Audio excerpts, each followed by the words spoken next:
Thank you all. We are lucky in South Carolina to have two really good senators and two consequential senators, both of whom are here today. I'm going to introduce Tim, but Senator Graham, number one, thank you for getting a later tea time and being with us today.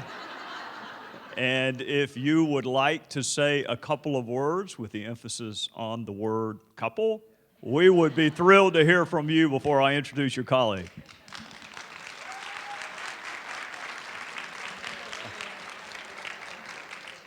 Thank you.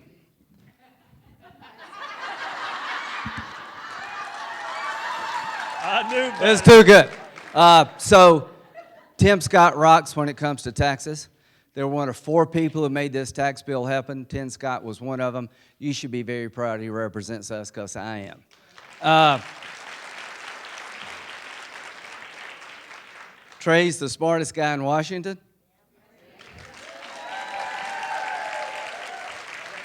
That ain't saying much, but he is. So on behalf of all of us, thank you for trying to be fair and determined to get to the bottom of things that need to be gotten to the bottom of. To the ladies in the room, the Republican Party is going to grow, and we're going to grow because you're going to make us grow. The future of this country's conservative movement is in the hands of women and young people. Speaking of women, Ivanka is really a classy lady who gives her father very good advice, who shaped this tax bill, and we're lucky to have her representing us in Washington, D.C. So I want to thank you very, very much for all you've done for the Republican Party, for me, and these tax cuts are going to help a lot of people, but the people they're going to help the most is some young mom out there, single mother, trying to raise a couple of kids. She's going to have more money and more hope. God bless you all.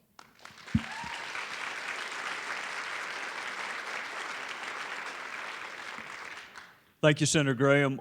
We really are lucky in South Carolina to have two senators that are both considered very consequential, particularly in their areas of expertise. Senator Scott, as most of you know, integrally involved in tax reform, also educational attainment, educational opportunity, welfare reform, criminal justice reform, even in a short period of time that he's been in the upper chamber. He's already left his mark. You already know that. I want to share maybe one thing with you that you don't know, but I think you should. Because Tim appeals to constituencies that our party, the Republican Party, has not always appealed to, he's a target. And if you doubt that for a moment, look at his Twitter feed sometime. Look at his Facebook page. There are things said about him that would never be said about any of us, not about Senator Graham, not about me, and he handles it all with such class and dignity. That's Washington, that's social media. This is the upstate of South Carolina, and if there's any place that should make him feel welcome, it should be here. So I want you to help me welcome not only someone that I'm really proud to say is my senator, but also, quite candidly, the best person that I know in politics. And oh, by the way, he's also single. Please help me welcome the great Senator Tim Scott.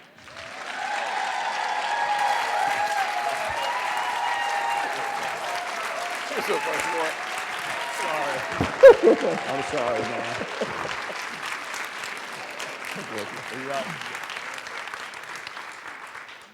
Thank you very much. Well, good afternoon.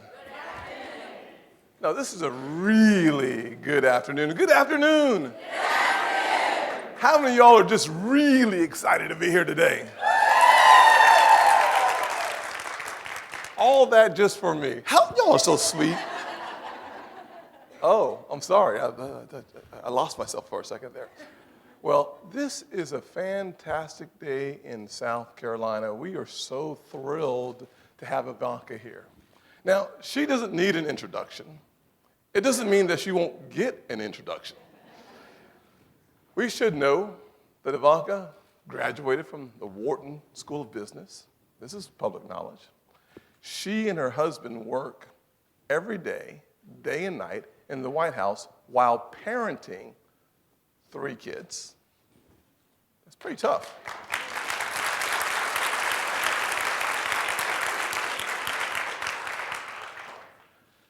She may have written 2 best-selling books as well. She's run an international business. But her impact on the country is not because of her business prowess or educational background. Certainly, being a mother of 3 kids and having a real-life perspective on the challenges, the hurdles, and the frank difficulty of raising kids and working. Powerful part.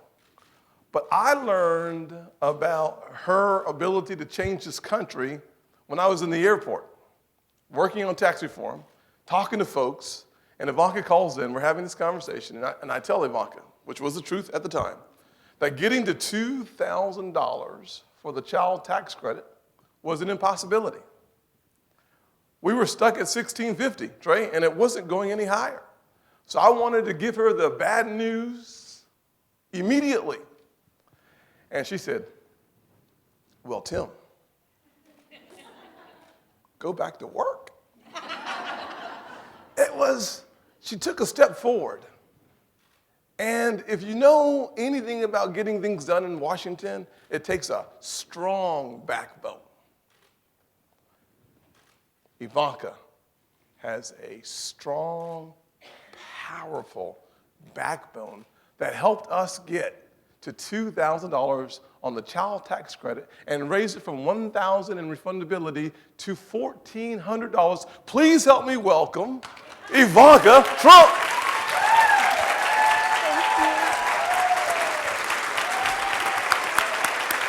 Hi, everyone. Thank you. Thanks for being here. Absolutely. Floor is yours. That was incredibly nice, and I should leave immediately because I'm only gonna disappoint you from there. But really, thank you, Senator Scott, for having me in South Carolina.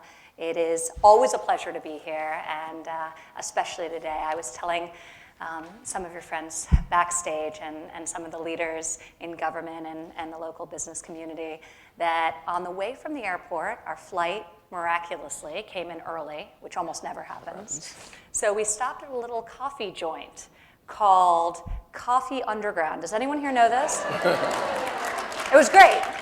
So we got to experience and taste a little bit of Greenville, but it is so nice to be back in South Carolina, and back in South Carolina with so many friends from here and so many friends from back in DC. So thank you to Senator Graham for joining us today. And for your kind words and all the great work that you're doing. Thank you, Congressman Gowdy. It's a pleasure to see you here as well. And our First Lady of South Carolina, McMaster, thank you for being here also. And all elected representatives who are in this room, many of whom I met. South Carolina as being very well represented, both here in the state and back in DC. But when we were talking, and I think in one of the earlier conversations I had with Senator Scott about the child tax credit, but more generally, the individual side of tax reform, which is so important. Obviously, we believe in both. What we're doing to enable our corporations to be competitive in a global landscape, to enable them to have the money through tax cuts to be able to reinvest in their businesses and reinvest in their workers. And we're starting to see that bear fruit following the passage of tax reform, but prior to its implementation, which is incredibly exciting. We see companies giving out massive bonuses, announcing new policies around paid family leave, giving workers raises. Very, very exciting. So we're just at the beginning of what will come from these tax cuts that we've given our businesses, small and large. But Senator Scott was a true champion on the individual side of the ledger and really spearheading what tax relief would look like for middle-income families and middle-income workers. And that was a true priority of the administration. We wanted to cut corporate taxes so our businesses could compete and could thrive, but we also wanted to ensure middle-income tax relief.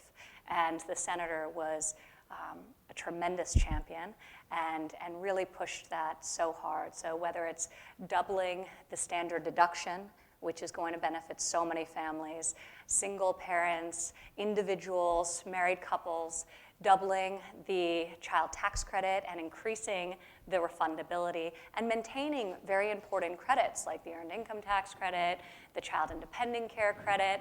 So I was saying a little bit earlier that the credits we kept are the ones that benefit families and don't have lobbyists behind them. So that's what we want out of tax reform.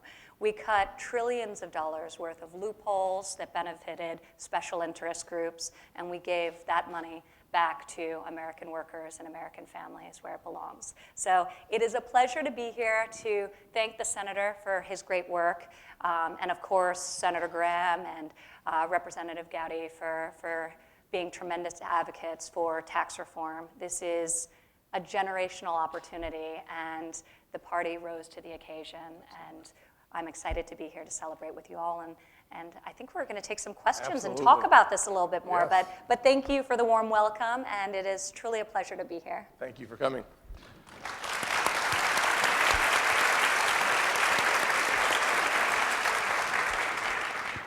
Just so everyone will appreciate the rules of the road, so to speak, this is one of the ways that we do this is by having folks who signed up to attend submit questions shortly after they signed up. So the questions that we're going to ask are the questions that were submitted by the audience, and hopefully, even though we have pre-registration, the folks who are here and who ask questions are actually in the room.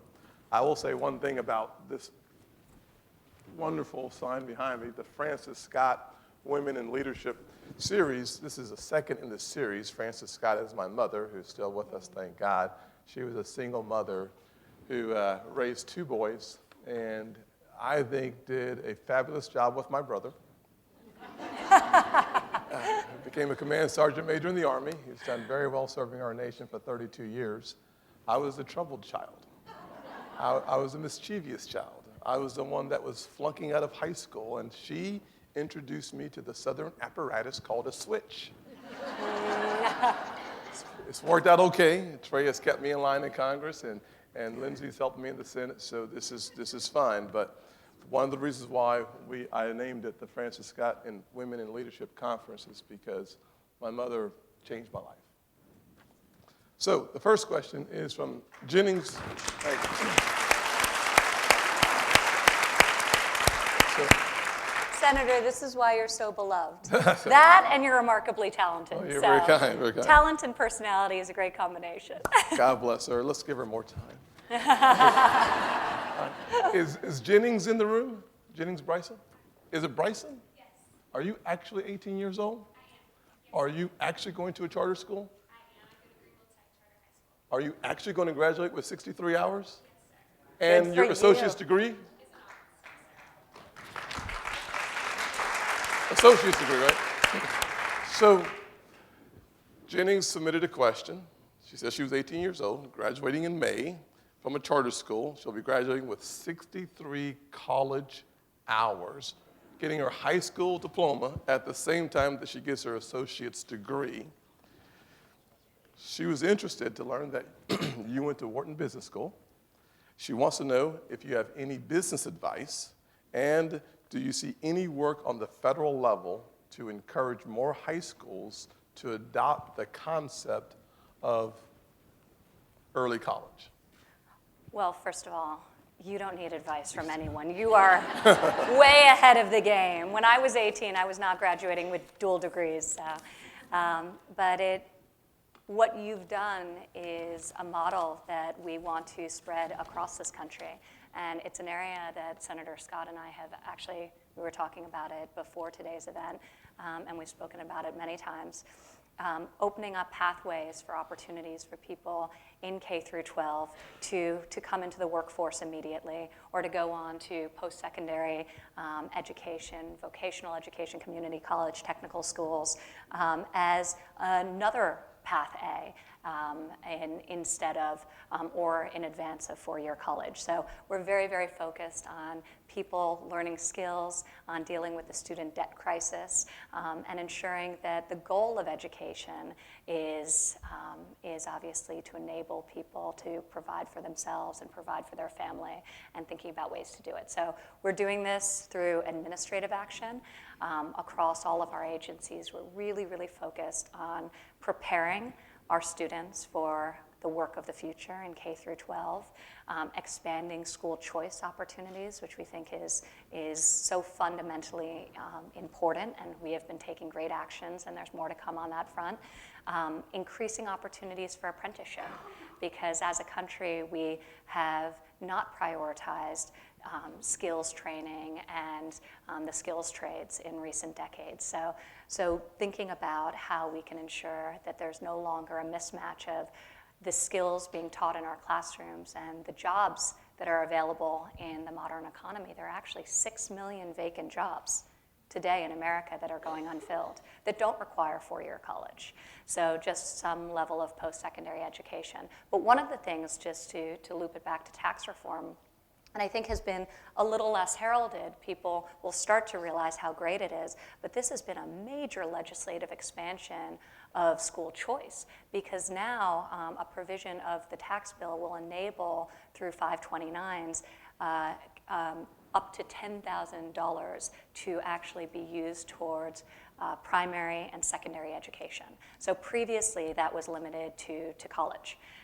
So the ability to use that for programs such as the one you took and for primary and secondary education really empowers parents to be able to use those accounts at a younger age for their children and have school and really empower the school choice movement. But you are amazing. So I will be following you.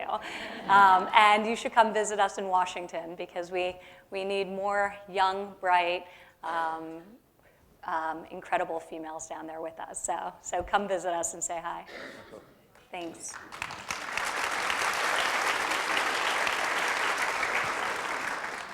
No, I saw her earlier. Lisa Van Riper? Is she still here? There she is. Thank you for being here, Lisa. Good to see you again. How's the family? Oh, I'm sorry, I'm having a conversation. God bless you. Awesome, awesome. Thank you both for being here. Lisa's question is, can you talk a little bit more about the doubling of the child tax credit and the positive impact that will have on the average American family? Sure. Well, I love this question because I'm deeply passionate about this. And we did a lot of things. I mentioned the fact that we doubled it from where it is today at $1,000 to $2,000. We expanded refundability, so it can be used for those who don't pay federal taxes against payroll taxes. So we've increased refundability by 40%. And we've also expanded the number of people that will be able to get the benefit very dramatically. So now for individuals making $200,000 and under, and for families making $400,000 and under. So really, it's an acknowledgement that all families need this extra benefit. Look, when you think about being a business owner, you can write off the capital expenses you put into your business. And actually, we are encouraging a lot more of that through tax reform. I think one of the strongest elements for business, in addition to the reduction of rates, is 100% expensing of capital investments, obviously encouraging businesses to reinvest in their business and increase their productivity. But parents don't get that same benefit. We don't get a credit for investing in our children's education or after-school classes, whether you're a stay-at-home parent and need a night off, or whether you're a working parent who is burdened by the enormous cost of childcare, which in much of this country is the single largest family expense. The cost of raising children has gone up exponentially, whereas wages until recently, and now they're starting to move, but until recently they had really stagnated. So the child tax credit is a way of ensuring middle income tax relief for so many families. And obviously when you have young children is when you need it the most. But it's a recognition of the modern realities of how hard it is and the enormous cost, and enables us as a country to recommit to and invest in our most important asset, and that's the next generation. So we're very proud of it.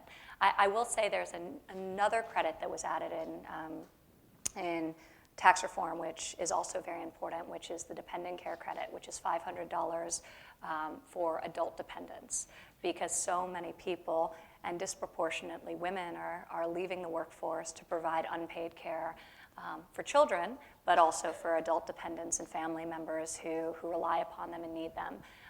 And that is an enormous emotional burden, but also an enormous financial one. So we recognize that, and there's a $500 adult dependent or dependent credit in tax code as well. Excellent. Thank you. All right. I'm going to make the senators start taking some of these, though.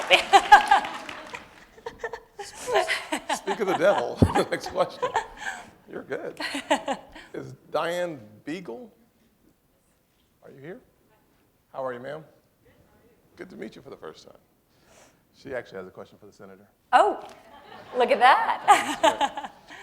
Senator Scott, thank you for something and leadership and something. One of the benefits of the new law is a more level playing field for U.S. companies to sell in a global economy. Can you talk about how that helps small businesses and families in South Carolina? Well, there's a couple ways that I think it helps, Diane. First is taking our corporate tax rate from 35 to 21, when all the competitors around the globe have a net tax rate around 22.7%. It puts us from the worst tax code in the world to a very competitive position. So just imagine something going on sale and having an opportunity. I like sales myself. I saw you smile. Made me stand up. Where are we going next? So imagine us going around the world with our companies now in a competitive position that is to our liking. Mm-hmm. So one of the reasons why you're seeing companies, and I have a little list in my pocket of companies who've announced just this week more bonuses, more benefits for Americans throughout this country. Before this week, it was at 2 million people, 2 million employees receiving nearly more than $1 billion of one-time bonuses. And then companies have also started to increase the wages.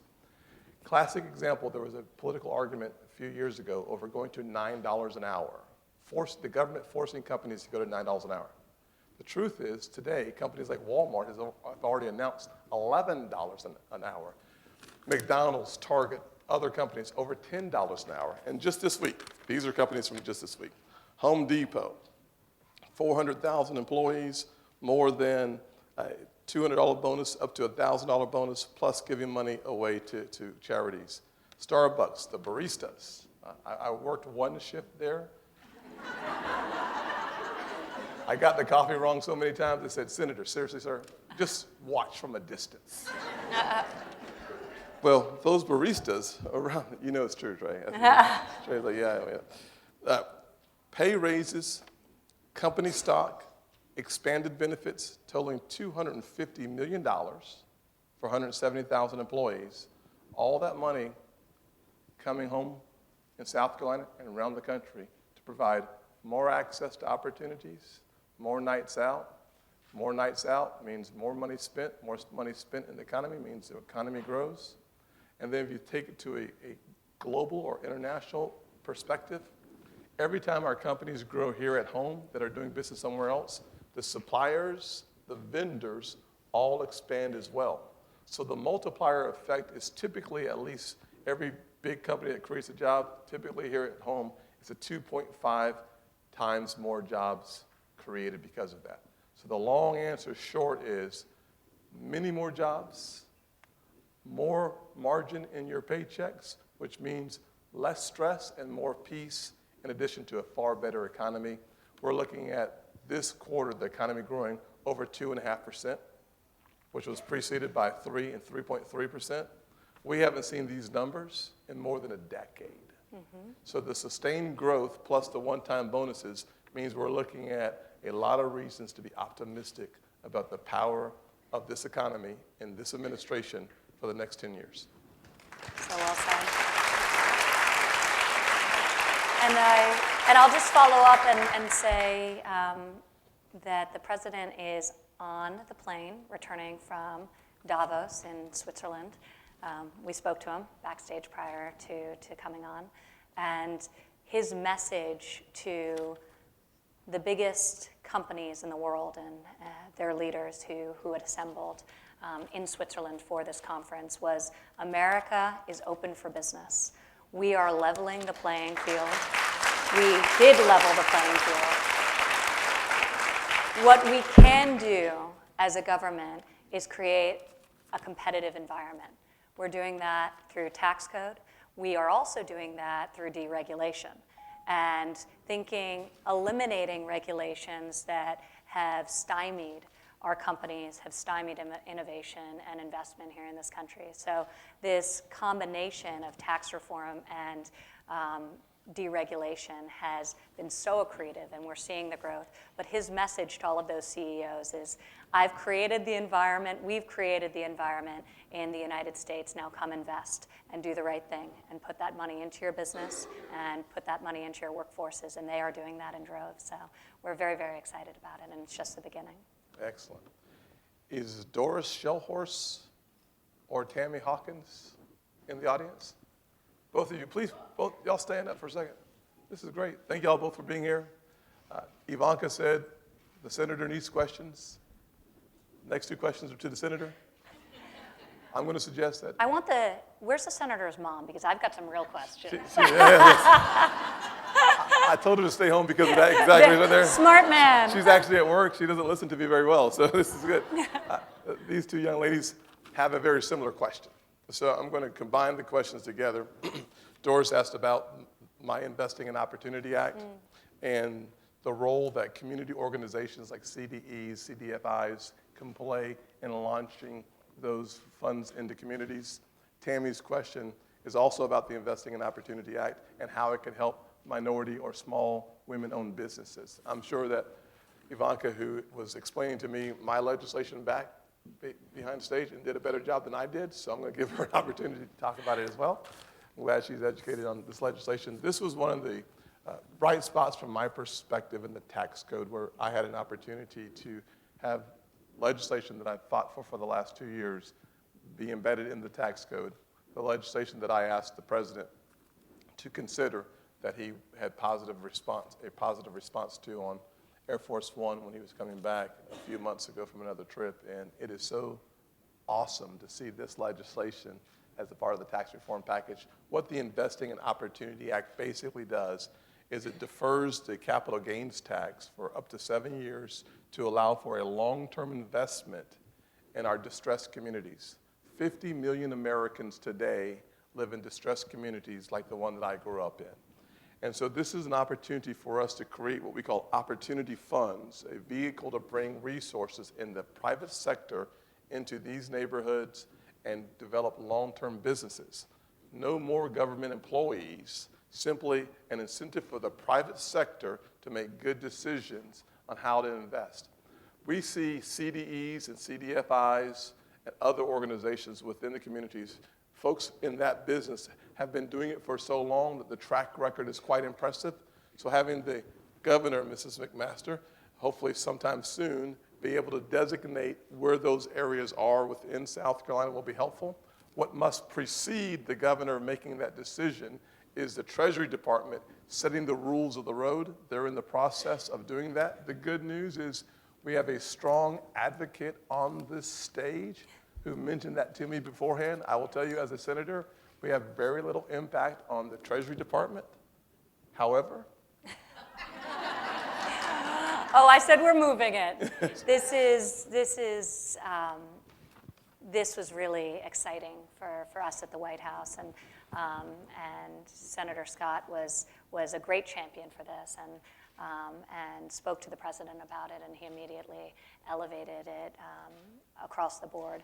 But the ability to unlock these assets in underserved communities and distressed communities across the country and encourage reinvestment in them is very powerful, and we think this is really smart legislation and will have an unbelievably positive effect and a real multiplier effect in these communities. So we're excited to have been able to support it. We're excited it's part of tax reform, and Treasury is very committed to moving very, very quickly to see all components of tax reform in addition to this get implemented as soon as possible. So we're very focused on it. That's great news for all of us. Yeah. That's great news. Sunny DeWorkin? Did I pronounce your name right? How are you, Sunny? Good to see you again. Life is good? Thanks. Awesome. I'm a little chatty, I know that. I'm a little chatty. Exactly right. See? This is great. All right. Sunny's question is an interesting question for you, Ivanka. What are some of the differences in decision-making between the private sector and the government? I think what Sunny's perhaps illuminating, that things get, I'm looking for the politically correct word, is jacked up the word I'm looking for? Things get held hostage sometimes in the government world. Can you kind of delineate the difference between the private sector and the government? Yeah, I think the word bureaucracy comes to mind. Yes. So there are government, in some cases, you can move things really, really quickly administratively, and in other cases, things move at a slower pace than one would like, especially a person who was born and raised in New York City. But it's part of the process and it's part of the experience. And I will say, the last 12 months for me has been the most remarkable of my life on so many levels. And I've learned so much, and I've come to appreciate how hard it is to do what the senators, congressmen do every day, and have a true appreciation for both the opportunities and the scale of them, and it's enormous. It's why people are so passionate, and I think become maybe increasingly so, or that has been the case in my personal experience about the enormity of the ability to impact positive change. Tax reform is one of the great examples because it touches everyone. And we're very proud to have been able to deliver something that will have a generational impact. But I think, there are a lot of similarities as well. You have to work together. You have to develop real relationships based on trust. You can't get a deal done if people stick to talking points and don't engage in a substantive way with one another, and that's true in DC as well. And I think that's part of why this administration, under my father, the president's leadership, has and will continue to be so successful, because we're pragmatic. We want to get things done. We want to deliver on our promises to the American people and go above and beyond them. And we're all committed to doing exactly that. But it takes an open mind, and it takes a lot of hard work.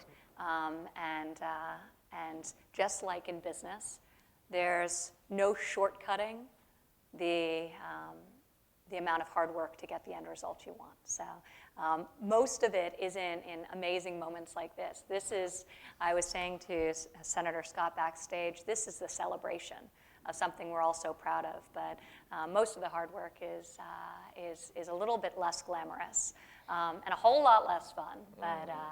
But it's been an incredible learning experience for me, and I think for everyone. And I'm very proud of what has been accomplished in the last 12 months. And I know we're just getting started. So I think in retrospect, over the course of the next 4-8 years, we'll be incredibly proud of this administration. That's great. Thank you. Thank you.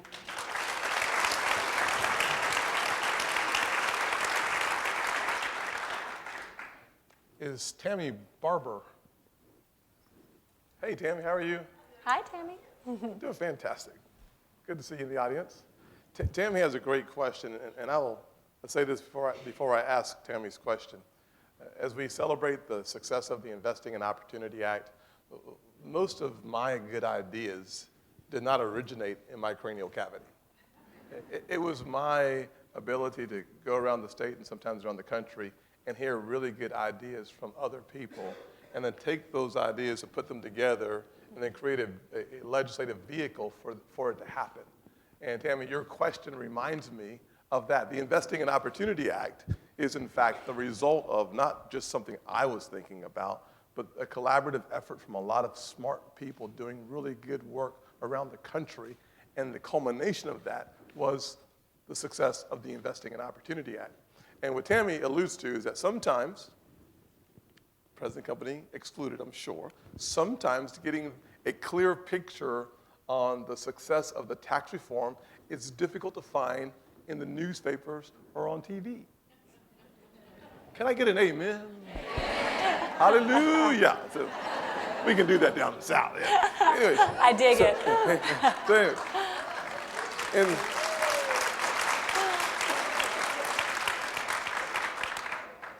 I'll keep clapping. I'm going to start preaching up here. Anyways, the brother said that, of course. There you go. All right. So Tammy, back to you, Tammy. Tammy's question, which is a great question, is there a way to create a website for actual business owners to report what the new tax law is allowing them to do for their employees, from benefits to compensation, new hires? There needs to be an avenue created for real-world reporting on the positive impact that tax reform is having, as opposed to the rhetoric that is so often categorically false. Is there a way for us to get the good news told by business owners in front of more people? Well, so I think the greatest and most effective way for this to happen over the not so long term, over the short term, is just people will see it in their paychecks. So that is the best way to generate a positive narrative. So, there's a storytelling before, using illuminating examples. I saw a couple of segments where on television where I think both the host of the show and certainly the people who were having their tax returns analyzed were shocked that they were going to get money back. Like really, genuinely, everyone was shocked. But I think that will be the experience for a lot of people who have been told that this will not benefit them.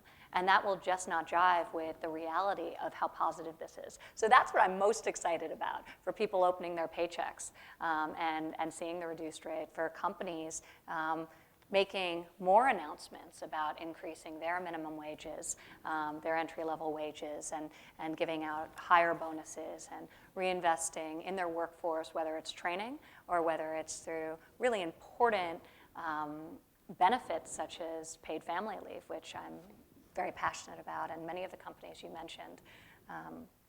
Doug McMillan of Walmart called me to mention that they had expanded their offerings for maternity and paternity leave as part of tax cuts. And there's a great incentive to do so that Senator Fisher introduced that gives a credit to businesses who provide that type of benefit. So I think this will be best told by individuals as they experience this in their own life. And I wish there was a way to do it sooner and quicker, but Treasury is committed to doing it as fast as humanly possible. So they're working to make that happen in paychecks almost right away. But you're right. It would be nice to be able to more precisely and clearly tell the story. But there are so many different experiences, and everyone has a different scenario. And we try to account for as many as possible. But we feel really, really good about the mass impact this will have in a very positive way. Thank you. And just to follow on to the answer that was perfect. So why am I going to say something else? Well, so Jenny's is like, really, this is what they do? Yes, this is what we do. So senators throughout the country, I know Lindsay's done it, I'm doing it as well. We are asking our constituents to write in and share their stories with us. That one of the goals that I have is to go to the Senate floor either weekly or every other week and share specific stories from South Carolina employers on the good they're doing for their employees here at home, and then to take the same approach around the country so as to create our own echo chamber. The one thing, there are many things that the president has done really well, but one of the things I believe that he has done as a paradigm shift is his ability to communicate directly to his audience and to the audiences around the world and in our country. That is something that we're going to have to carpe diem, seize the opportunity this day and make sure that we do that. And one of the ways that we're doing that is sharing the stories. As a matter of fact, I'll do this next week on the floor of the Senate. There's a business owner in Greenwood, small business owner, because of the tax reform, he is giving to, I think it was 8 employees. I don't have all the facts in front of me right now, but somewhere between $40,000 and $50,000 of bonuses, increasing the pay to those employees and looking for opportunities to expand their retirement options. In Goose Creek, South Carolina, a fella has 7 employees, owns a battery company, and has decided to buy for their personal use and their business use 6 new trucks for their employees. He's giving them all a 5 or 8% raise. They're getting a one-time bonus of $1,000 or $700 in order for them to understand and appreciate that we're in this together. In Colombia, Nephron Pharmaceuticals, doing the same thing. So the truth is that when we start sharing these stories en masse, not only do we see the large companies, the AT&Ts, I think it was Wells Fargo said they were going to invest $400 million into charities, plus give their employees a $1,000 bonus. Comcast, very similar approach. Apple, Yeah. they said they were going to invest before the tax reform $1.5 billion in America. Now, they're paying a $38 billion tax, which is not a bad deal since they had a lot of their assets outside the country. Love you, Apple, got the phone. But they're going to invest now $350 billion and create 20,000 jobs in America. Yeah. So we need to do a really good job of telling the story at the top as well as in our real world and here at home in South Carolina. I'm so glad you said that because it's true for every one of the Fortune 500 companies who has announced in recent weeks, and I mean Apple, these are extraordinary numbers that move the needle for so many in such a meaningful way. But the small business owners who don't have the communications team and don't have the wire services to let the administration and the world know about how tax cuts will benefit their business and their workforce, they're doing this. And these are real heroes, and this is, small business owners are the lifeblood of our economy. So it's amazing to have those stories highlighted as well, and we're hearing it every single day from these small business owners who are creating jobs and opportunity within their communities. So yes, share these stories with Absolutely. us and share them with each other. It is great news for our state. I'm very, very proud to represent South Carolina. Yeah. Our employees and our employers are just doing fantastic work. It's about 1:10, so we have about 4 questions left, so we'll be able to get through the questions that we have, and I have 2 more questions if I can get to them. I say that to say this, that at 1:30, we'll be finishing up. At 2:30, she'll be flying out.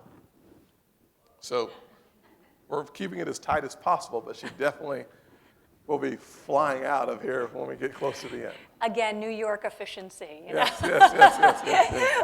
But next time, I want to come back and stay a little bit longer. Well, we are glad you're here now. With the kids. We're glad you're here now. With Jared. Absolutely.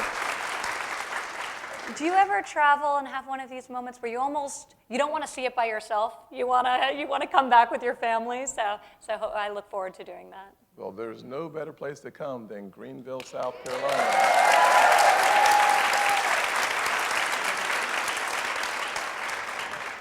All my Gamecock fans think I'm wearing this for Tigers, so I'm getting all hate mail right now, but I'll tell you what, I'm just happy to be here. So Linda Abrams, are you here, Linda? Linda. Sweet Linda. Linda has a difficult question. I wish it were for you, but I think it's for me. Thank you, Linda. Perfect. You can have a seat. Let's go to the next question. Yes, I was afraid you wanted to answer. So, what are the biggest stumbling blocks to reaching a budget agreement by February the 8th? And is it possible for the congressman to compromise? Those are like two separate questions. On policy issues and still win re-election when the electorate is so partisan. Congressman. Do I know any congressmen in the room? Oh my gosh, there's Trey Gowdy. So, his chief of staff is saying, cut it. No, just joking. He's trying to get up to answer the question, but I'm not going to let him. I'll answer the question for you, Linda. I think the reality of it is that we are in a very good position to get this deal done before February the 8th. It is a date that was artificial in nature, shorter than the 16th, but I'm looking down at Lindsay, who has done an excellent job on trying to push us in the direction of getting this compromise done. I think compromise should be defined as common ground. And on the one outstanding issue, I think we're going to find common ground on that issue in a way that the outstanding issue, just in case someone is, think I'm talking Greek, is DACA on this deal. I think we'll get to a position where the border is protected better than it's ever been protected, and the DACA kids are treated as fairly and as compassionately as possible, but that must be fused together. The good news is from the White House to the Senate to Congress to outside organizations, we are all on the same page of trying to get something done. I am very optimistic that we get it done before the 8th, and looking at the heads of these two gentlemen, I think we're in really good shape. So I think you'll be pleased with the outcome if you want the government to stay open and get something done. If you want the government to shut down, you're going to be unhappy with all of us. But anyways, is that clear enough, ma'am? Yes. Okay. If you have a follow-up, I'm happy to talk with you afterwards. I don't have a plane to catch, though I might want to, depending on the answer to our question. I'm sticking around and talk to you either way. Okay. Ellen Weaver, I saw Ellen. Hey, Ellen. Thank you for being here, Ellen. Ellen is you can stand up for a little while here. Ellen is a champion, a living, breathing champion on helping kids as it relates to getting a good education. We love your efforts. Thank you for leading the initiatives that you have around education. This week is National School Choice Week. One of the exciting provisions of the Tax Jobs Act was the expansion of 529s into K through 12 expenses. Ivanka, you've answered part of this question already, but I'll give you a chance to highlight it once again. Could you talk a little bit about how the expansion of 529s can help struggling families around the country and here at home in South Carolina improve the quality of the education their child receives? Well, I think, first of all, thank you for leaning in to this issue and caring so much about education. It's obviously the most fundamental and critical thing we can do as a society, ensure that our students and our children are prepared. And we're increasingly in a world where lifelong education is a priority, especially with the speed of innovation and the changing nature of work. So that's something we're spending a lot of time in the White House and in Congress thinking about how education extends beyond the classroom and into mid and late career as well. But I think this legislation is very important and the most significant that's been passed in a very long time to enable parents more choice. And when you empower parents, you empower families, and choice drives competition.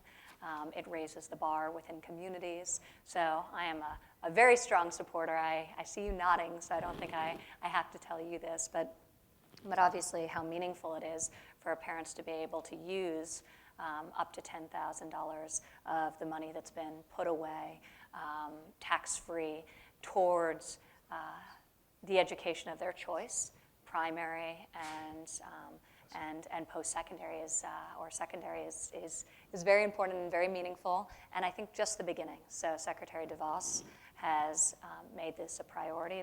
The president has made school choice and the expansion of school choice a priority. So I think this is the first of many actions you'll see on this front.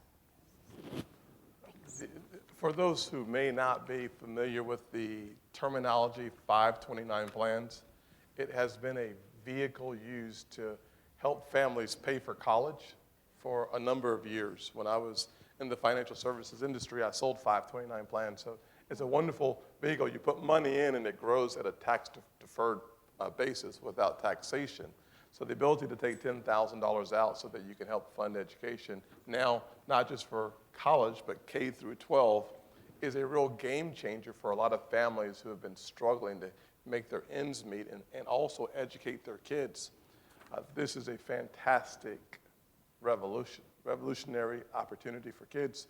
I believe Ted Cruz in the Senate was the lead sponsor on this legislation that made it into the package. So good news is more families here at home will be able to afford educational choices for their kids. And that doesn't matter whether you're in a charter school where there are expenses or a private school or whether you homeschool. South Carolina has a large population of homeschoolers. So this will benefit all categories as I understand the legislation. Pam Batson. Hey, Pam, how are you? Hi. You doing well today? Excellent, glad to hear that.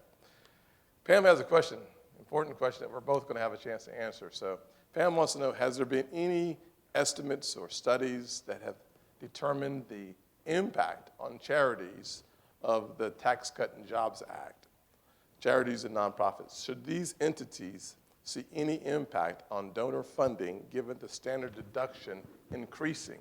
So one of the challenges that I've heard from some of the folks who are excited that the tax reform, there you are. Yeah. So, yeah, good. Yeah, you can stand, I'll sit for. Okay, all right, go. Ladies first, of course. But I will just say that one of the challenges that we've all faced, and I've been talking to a lot of nonprofits about the importance of the standard deduction increasing. So the standard deduction was $6,300 for an individual. Now it's $12,000. It was $9,300 or so for a single head of household. Now it's $18,000. And for a family, it was $12,700. Now it's $24,000. Now, most of us in the room celebrate that because the fact of the matter is that it simplifies doing your taxes. So in order to itemize, you have to be on the other side of those thresholds. One of the challenges, perhaps, would be the impact that that doubling of the standard deduction would have on people giving to charities. I had a conference call with about 50 or 60 upstate pastors who asked the same question. And I think they were praying for my answer. I was praying for myself. I was a little concerned. And so here's how I look at it. If you think about the doubling of the standard deduction, it means that instead of 7 out of 10 Americans being able to do their taxes using that standard deduction, it goes from 7 to about 9. So about 93, 94% of Americans will be able to use those standard deductions. But 3 out of 4 already were. So if you think about the impact from those folks who give less than 6, 12, 18, 24,000 to charities, which unfortunately is the vast majority of Americans, they were giving without the deduction before. I think they're going to continue to give with one caveat. They should be able to give more. If you think about the one-time bonuses all around the country, $1,000, the way my pastor reminds me, there's something called a tithe, son. Have you heard of the tithe? I'm like, well, sir, I do remember that's in the Old Testament. He said, it applies everywhere. So that's a Malachi 3 reference. But anyways, the fact is that you'll have more money now to make contributions to nonprofits, to churches, to organizations that are doing good in the communities. That's number one. Number two, the fact that we're resetting so many paychecks around the country, that the actual minimum wage is going up for so many companies around this country, only gives them more money to contribute to charities.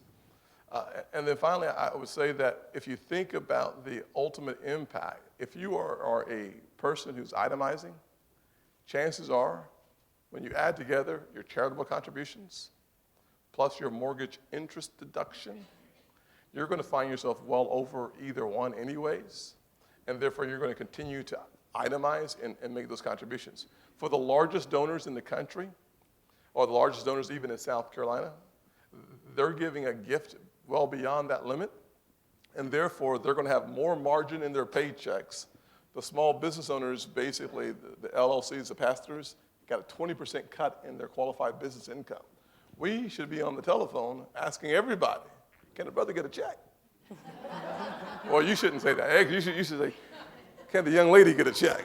Does that work the same way? But I mean, literally, this is a time when we all should be investing a lot of our efforts in making sure that the benefit of the tax reform ends up in those organizations who are helping the least fortunate, the most vulnerable. And frankly, large companies today, and for the last 4 weeks, have been announcing multi-million-dollar goals to give to charities, and they have not all identified where those charities are. Ivanka, anything you want to add to that? No, beautifully said. Rising tide lifts all ships. I think it's the full expression. But no, I have nothing further to add. That was a terrific answer. All righty then, let's just move on. So I have two questions. I wanted to make sure we had enough time to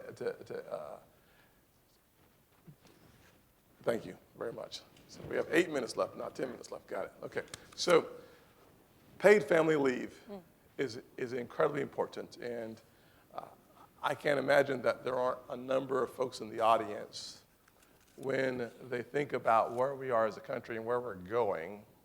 How do we get to a place where we can start the conversation in a meaningful way around paid family leave, especially for some of the smaller employees? So if you're a large employee, the government helps guide your decisions by legislation and regulation called forced to.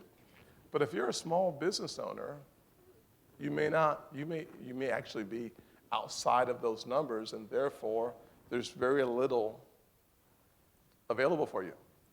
Deb Fisher's legislation that provides a tax credit is a start of that conversation. It absolutely is, and I applaud her for recognizing the challenge, and I think her proposal was a very solid one, and will be foundational, and we'll continue to build on that as we seek to achieve the president's goal of a plan for all Americans, and a national paid family leave plan. But the reality and the modern reality is, in the vast majority of all American households, all parents work. So that is the new reality. In some cases, it's out of desire. In most cases, it's out of necessity. And we have to recognize and support American working families and support those children, particularly in those most vulnerable weeks after one's born, after the birth of a child. So there's so many arguments for paid family leave and why it's important in terms of maintaining a person's attachment to the workforce, job protection, which is currently not available to so many, and obviously we want to keep that attachment, and we want to change the fact that now motherhood is the single largest determinant of bankruptcy in this country. Another reason the child tax credit is so important. So Senator Fisher is seeking to incentivize the private sector to offer this benefit to families by offering a credit, and she did so in targeting particularly those who are least likely to receive it. So if you're making $100,000, if you work in technology or in finance, you're getting full benefits. It's considered almost a standard benefit. But if you are working in a small business, if you're working minimum wage, you are very unlikely to receive any form of paid leave or any job protection after having a child or in any scenario. So we want to change that. We want to support those who are working, particularly those who need it the most. We want to support well-bonded families, and we think that there should be strong bipartisan support for this, and we're working towards that goal. So Senator Fisher, I really commend her for recognizing this is an important issue. And I've spoken to so many people in the room, including both senators here today, about the importance of this, because fundamentally our workforce just looks so different than it did 4 decades ago. Absolutely. 40 years ago, only 20% of homes with children under the age of 1, a child under the age of 1, had all parents working. Today, that's risen to around half. So, and this is a child under the age of 1, and it's much higher for children under the age of 18. So our policies as a country have to support the modern workforce and that reality and take care of our children. Great answer. Thank you. Well,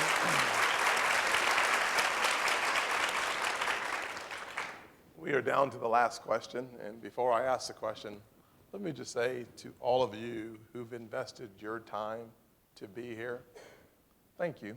Thank you. Thank you for making the investment. Thank you for your attentiveness, your responsiveness, and for the quick turnaround. Many of you all have driven from around the state to be here to see Ivanka, and I know you're not disappointed, but I do want to say to the audience that this works because you're here. And I am thankful to you, Ivanka, as well for being here. I know that you have a lot of pulls on your schedule, but one of the commitments that you made, and this is a woman of her word, and she stood up very quickly and said, before the tax reform passed, you said, I'm coming to South Carolina. Yeah. We're going to talk about this together. And I heard her say it, and we went on in the conversation. I didn't call to remind her. She called and said, seriously, dude, when are we doing this? Maybe not quite that way. She's a little more graceful in the conversation. That's a Southern edited version of the conversation. But one of the questions that I've heard from this audience and from friends consistently, and I was expecting the question, but I didn't get the question, so I'm going to ask the question so many have wanted to ask. It's a simple question. I'm going to give you the question, then I'm going to give you the explanation. How do you do it? Oh. Before you answer the question, this is what I hear so often from folks. You are a mother of 3 kids. You don't have a full-time job. You have a life consumed with this full-time job. There's not weekends where you get to go and relax. You're constantly on. You're talking to your father. You're talking to your kids. Jared comes up in the conversation every single time. The stress and the challenges, as well as the opportunities and the joy of doing what you do, and you do it with such grace and dignity. How do you do it? Well, first of all, that's so incredibly nice of you to say, and I will say to everyone in this room, it's the greatest honor of my life to be able to serve this country which has given me so much and my family so much, and is truly a privilege. Every day, what motivates me, particularly in moments when I feel overwhelmed or exhausted. So those 3 young kids all happen to be under the age of 7. So that's the real chaos. That's the real, if there are any stay-at-home moms in the room, I don't know how you do it, because I know I'm running into the office as early as I can on a Monday morning. But just... I think I heard an amen out there somehow, but it was a different version. Just racing in. Send them off to school. But really, it's the parents like your mother who inspire me. And anytime I have those moments, I recognize and realize how fortunate I am and how much harder it is for most parents and most women in this country, and the tremendous privileges that I've had from an education standpoint, but from a financial security standpoint and from a support standpoint. So I feel very fortunate to be able to afford a caregiver so that I'm not racing out of a meeting early worried that my daycare center is going to close or not being able to afford a daycare center. And so that's why I came to DC, to fight for those who don't have and haven't had the opportunities that I have. And I really believe in what we're doing, and I really believe that we're just at the beginning of doing extraordinary things. So when you asked me that question, I'm grateful that, you know, I acknowledge that there is a challenge even in my fortunate circumstance in balancing the competing demands of work and a family, but I am so much more fortunate than most, and I want to lift barriers for as many people as I can, and that's what I went to Washington to do. That's what the president went to Washington to do, and I appreciate, Senator, all of your hard work to accomplish that same goal. So thank you, and thank you to your mother. Oh, thank you. I'll tell her. Thank you. And if anyone has some really, really tough question, Senator Graham is going to stay behind to answer them, along with Congressman Gowdy. But really, thank you all. This was such a nice welcome, and it's great to be here in South Carolina, and I look forward to being back. Absolutely. Thank you. Thank you.